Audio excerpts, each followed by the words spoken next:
My name's Major Ian Easter, and I identify as gay. New gay. 45 years I came out, so. My name is Melanie Tethreau. I am a civilian employee for the Department of National Defense. I identify as pansexual poly. Good afternoon, my name is Lynn Edmondson. I'm a Chief Petty Officer in the Royal Canadian Navy, and I identify as a woman, a transgender woman. My name is Danielle DeWitt. I go by she or her. I've been in the military for about 20 years now as a bosun. My name's Anne Ferguson, and my pronouns are she and her. My name is John Ferguson. My pronouns are he, him. My name is Amelia Ferguson, and my pronouns are she, her. Hi, I'm Andrew Ferguson, and my pronouns are he and him. My name is Tracy. I work over at MPTG HQ. I usually use queer. So my name is Matt Malik. I work in human resources for a military support organization known as the Canadian Forces Morale and Welfare Services. And I identify as gay, and my pronouns are he, him. I'm a Positive Space Ambassador. I'm a Positive Space Ambassador. I am a Positive Space Ambassador. I am a Positive Space Ambassador. I'm a Positive Space Ambassador.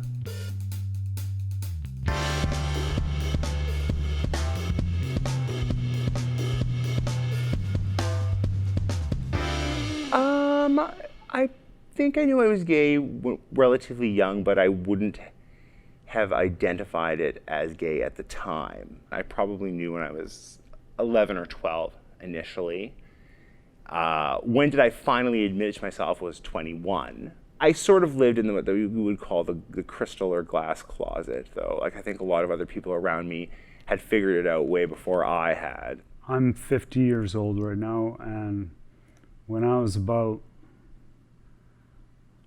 I guess, mid-40s, I started having feelings about certain things, and I started feeling that there might be something going on. 2.5 years ago is when I made the call that, first of all, I was gay. That wasn't solving the feelings.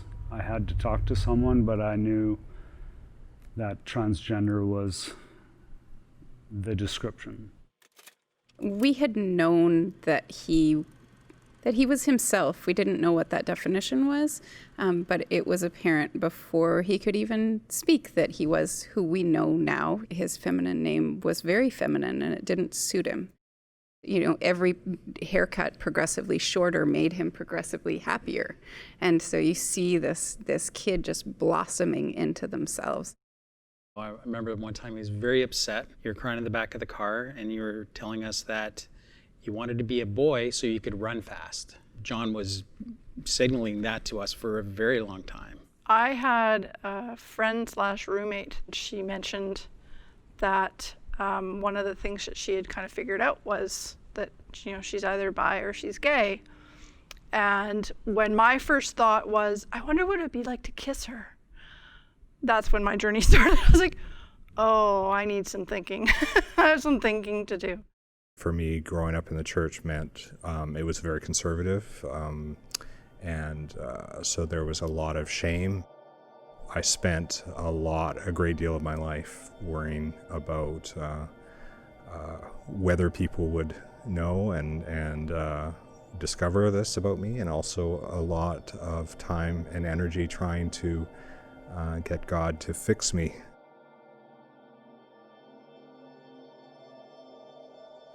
Being in Catholic school with a father who is Orthodox Christian and a mother who is Catholic, especially also growing up in southern Alberta, you know, it was like the perfect storm for not growing up in a supportive environment for being gay. So 21 was when I broke out and finally admitted to myself and told the world. At first, my mom was like, you know, asked about going to like one of those conversion kind of camps, but I quickly shot that down, and it was like, it's gonna take, especially like moms and dads and brothers and sisters and stuff, more so brothers, especially in my case, a little more time. My public coming out was when I married my husband Darren, and we had a photographer who had taken some amazing pictures, and he asked if he could post the pictures on Facebook. Within 24 hours, I'd lost over 200 Facebook friends who unfriended me, and almost all of those were on religious grounds. It helped to solidify that for me the issues were not going to be with the military, it wasn't going to be with the Canadian Forces, it was going to be with the religious community. That was a painful part of my coming out. You immediately feel fear. In some case, a lot of cases, you feel devalued. You worry that your humanity is questionable, if you're not specifically heteronormative, because your entire life you're sort of taught, that these are your default settings, and anything outside of that, you're, either incorrect or you're broken or you're just confused, and you're not valued in the thought that you have. You're not valued in the feelings that you have. So the experience with me going from my old to who I am today started when we were actually deployed on HMCS Fredericton back in 2015. It was in Spain. I got a hotel room and I came down as my true self one time because I was finally relaxed. I could do what I wanted to. So someone was in the ship, was actually at the same restaurant that I was in. We glanced eyes, and that was the most of the conversation. When I went back to the ship, I sat my chain of command down and I said, this is who I am, this is what I'm planning on doing. And then an incident happened on board the ship. I was sexually mistreated on board the ship with my own employers, with my fellow leading seamen, able seamen in my cabin, to the point where they didn't feel comfortable with me being in the mess anymore. But due to the fact that I was not coming out as a female yet, they could not move me to another mess. I was stuck in this one mess, so the joint decision was basically to send me home. When John told me that he was a boy, he was 5. It was in the summer between kindergarten and grade 1, and we were on the back deck playing and doing art. I can't even remember, and you were just totally straight up about it. You said conversationally, when I go back to school, I'm going to be a boy. I want to be a boy.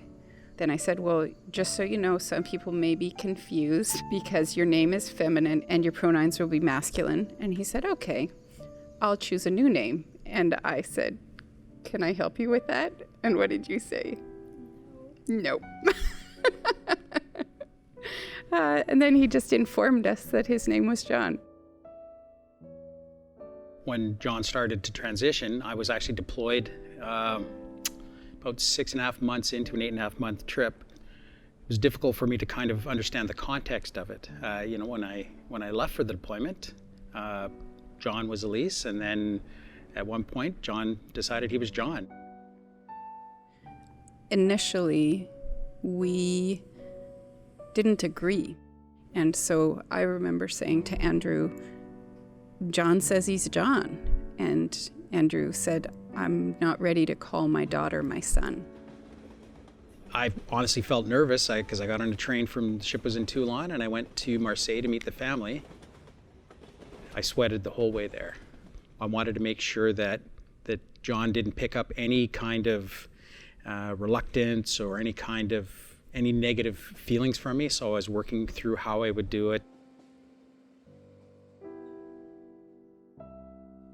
I walked in and it's John, same person that I left with a little bit shorter hair. And it was a real kind of interesting moment. Fully admit, kind of teared up a little bit, but it just happened. And then John woke up and we had fun and we went for a walk and an ice cream. So it normalized pretty quick.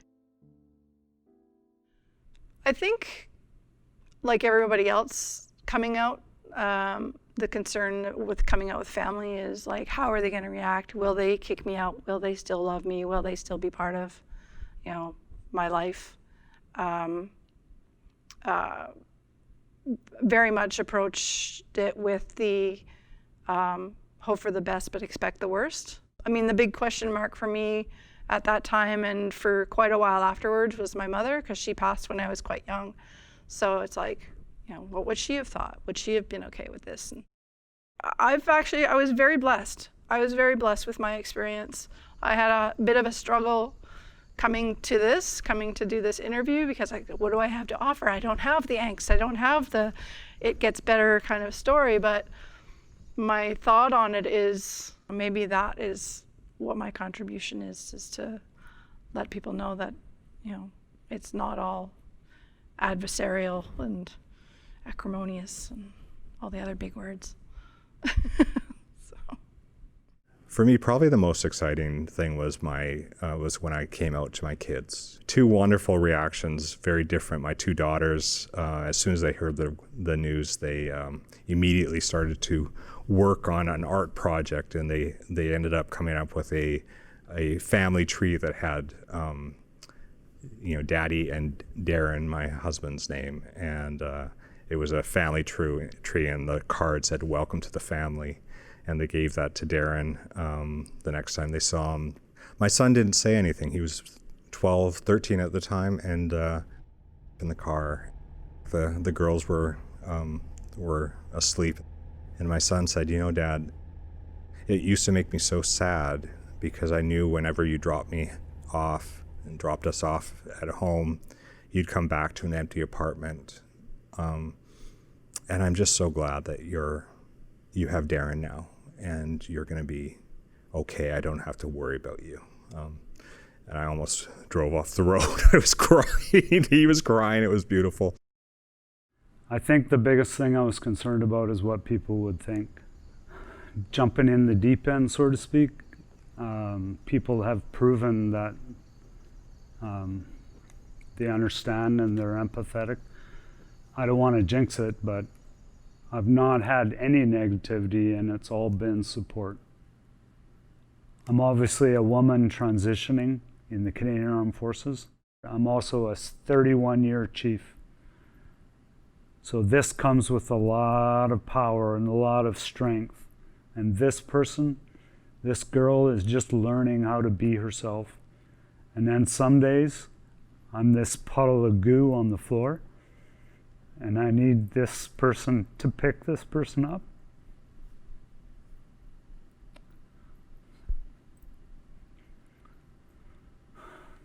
This person is one of my strengths. It's really confusing now to explain to different coworkers that I have attraction to multiple types of people, and that I actually have radical relationships. Culturally, it would be a huge shock for me to present myself at, say, for example, a briefing with my other family member, with my boyfriend. My approach to coming out at work is I don't announce it, but I don't hide it. If it comes up that I say, oh, I went on a date last night and her name, or, she is, or whichever, I just slide that into the conversation just like anybody else would talk about their person or talk about their lives. That's how I would like the world to be, everybody should just be able to talk about their lives the same way.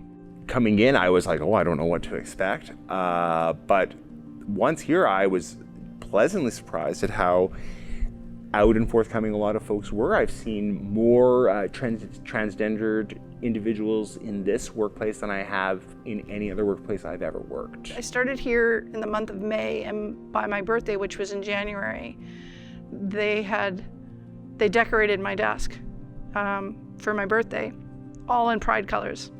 Obviously, they don't have a problem with it. So just recently, I was the unit gave me a farewell because I'm being posted.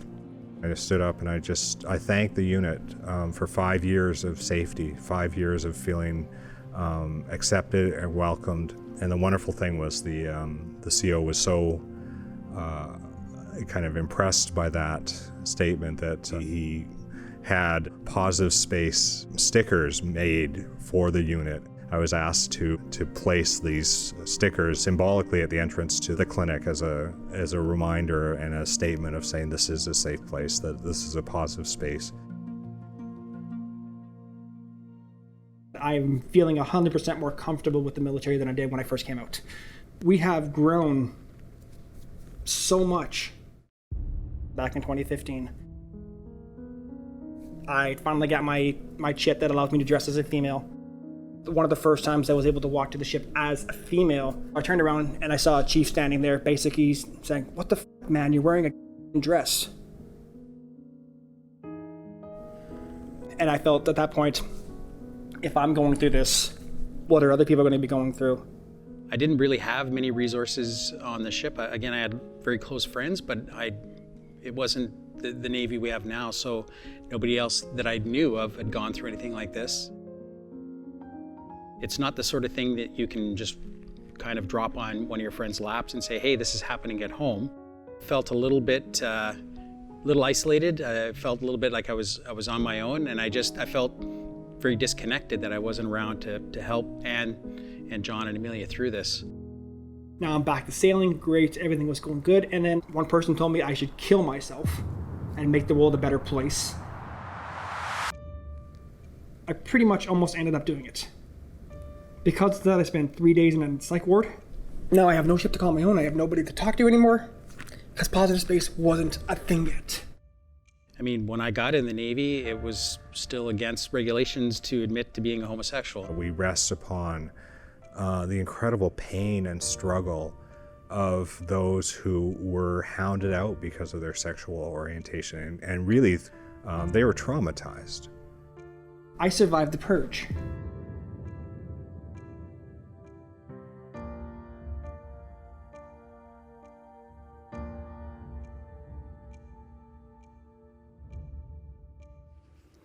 It is with shame and sorrow and deep regret for the things we have done that I stand here today and say, we were wrong, we apologize, I am sorry, we are sorry. I know we've changed. DND and the Royal Canadian Navy, the Canadian Armed Forces, have come a long way. Transitioning in the military has kind of two sides of the coin.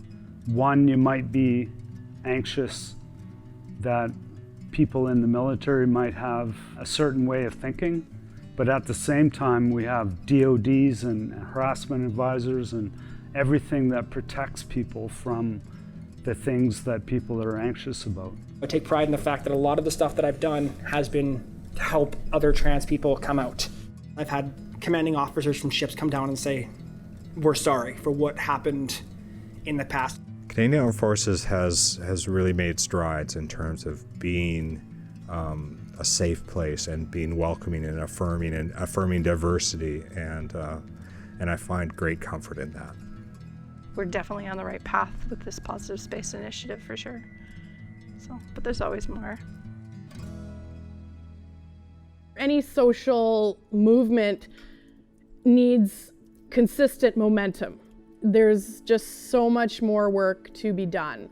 Recruiting and educating and working with allies helping to remove language that's derogatory, that's offensive, encouraging and promoting like Pride Month, creating images and symbols where people can build their awareness. It's one thing that when someone comes to you and says, I need some help and this is what I'm feeling, of supporting that person and being that ally.